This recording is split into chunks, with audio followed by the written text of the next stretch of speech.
Come check out the standalone Belisarius Cawl. Spiky bits.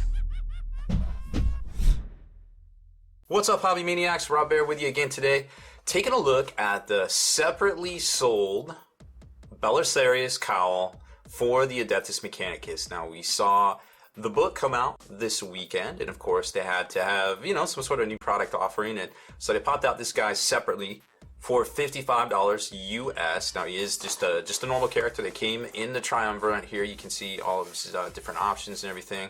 It comes on the large cavalry base, or the large round oval cavalry base, I guess they are called now. So same exact model that we saw in the triumvirate of the Imperium early in the year, except for he is, of course, by himself. Now, there's a couple of, you know, advantages to picking him up like this. He is, you know, obviously a little bit cheaper than the triumvirate being $80, but I suppose if you're going to shell out the money for this, you might as well consider, you know, picking up the triumvirate right here, because you get Greyfax and you get Celestine, both. Well, at least one of them is staple in most Imperium armies. I'm sure Cawl now with the ability to heal Imperium unit for 1 wound automatically might be a boon as well. He needs no cream puff on the tabletop either, but then again, if you shoot everything at anything in any one army, it's going to go down regardless. But he's, you know, overall, I think he's definitely a must-have for most Mechanicus armies out there. Now, this box, another reason to pick up this box, is that you're going to get the really sweet little data sheet thing that comes in it, which is definitely pretty cool. So here you can see, it's a good way to, you know, help remind yourself of the rules on the tabletop there, because we don't really have a good solution for building armies. You know, some people use Battlescribe or whatever. It just doesn't seem to, this stuff doesn't seem to be as accurate or as frequently updated as we saw in the past. You get the 2 sprues here that form Cawl. Overall, he's a pretty complex model. I'll be quite honest. I put one together myself and painted it, which I'm about to show you. Well, had it painted rather, but overall he's a very complex model, and to be quite honest, you're probably better off assembling him in sections, like the bottom section here, which is like a left and right. And of course, we've shown you all this stuff before here on the channel. We reviewed this thing earlier in the year. So you put the bottom section together. You don't really need to leave anything off. Sometimes it's better to, if you have an airbrush out the reds on the bottom cape there. That's one assembly. Putting together the top half is also another assembly, because the majority of it is actually, at that point, is actually metals. And then you can hand jam out the robes and stuff. Now, I would leave the head off, because that also is probably one of the robe parts that's a little bit more trickier to get to, and you can paint that one separately and then put it on. But from there you can kind of see the 2 assemblies here. That's actually the 3 assemblies that I would recommend right there. Leave that off, put those together. You could do the Mechanicus axe separately as well if you really wanted to get in there and do some crazy glow effects and things like that on it, and that would turn out really well. So that's the instructions. Again, it's an awesome model. I think a lot of Mechanicus players should have it out there. It's probably one of the better go-tos for the HQ and the HQ slot in the list. Of course, now we got a Dominus with a little bit of different abilities, and of course, they ported over the Tech Priest from Elite up to HQ. And I don't have to tell you what that is. You probably heard of that. Now, they all have different abilities. Some heal some things on a D3, some heal the Knights on a 1. But the cool thing about it is that they all have that overlapping ability. So they're all able to heal these things in tandem. So singly, yeah, okay, they're cool and you get abilities and such. But when you start kind of being in auras and radiuses to another things, yeah, you might only be doing 1 or D3, but you combine a lot of these guys, and it could definitely help out those models. So pretty cool stuff right there. And here you can see this is the updated version to what's in the book and not what's in the index there. So overall, great model. Strength 5, toughness 6, wounds 8. He's got the atomizer, the scourge, the Mechendrite hive, which really helps out in close combat. He's got the axe that is also very good. He is a force to be reckoned with. Again, 2-up save, 5-up invulnerable.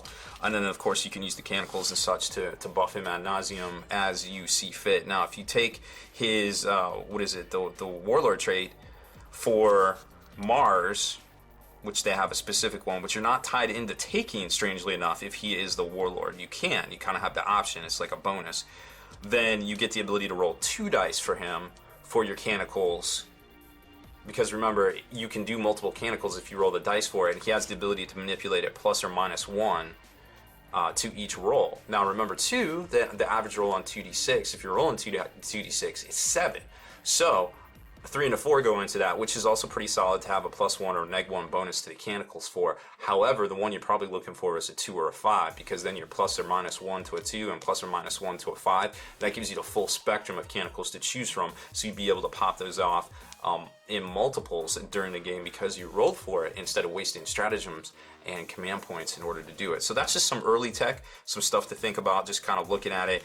The only thing that really changed on him was this Master of Machines area right here, where he gives Imperial models, but not himself, 1 wound back, and then D3 to Adeptus Mechanicus models.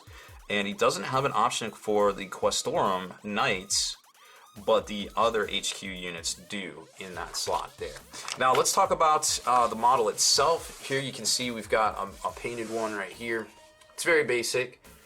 This was painted by White Metal Games, but all the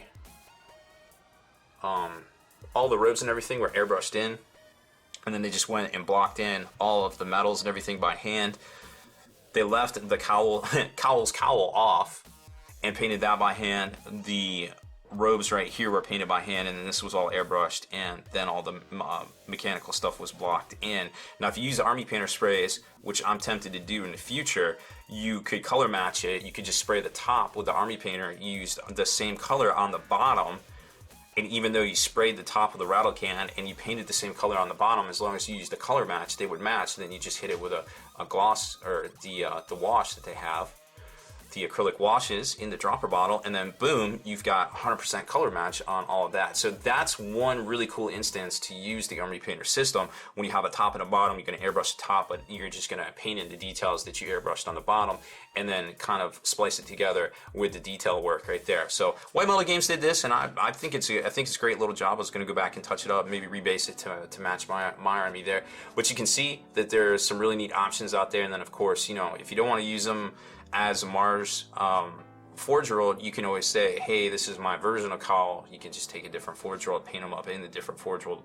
You know, sky's the limit there. It's all in your imagination at that point. But he definitely looks good in the classic steels and reds of the Omnissiah, so to speak, right there. So that's it for this one. I can't really say too much else about the release. We've seen this guy in the past. We know kind of what he does at this point. We've already seen a lot of his rules from the new book, and I just showed them to you there as well. So I definitely think for most lists, he's probably going to still be a must-have, much to the chagrins of a lot of folks out there.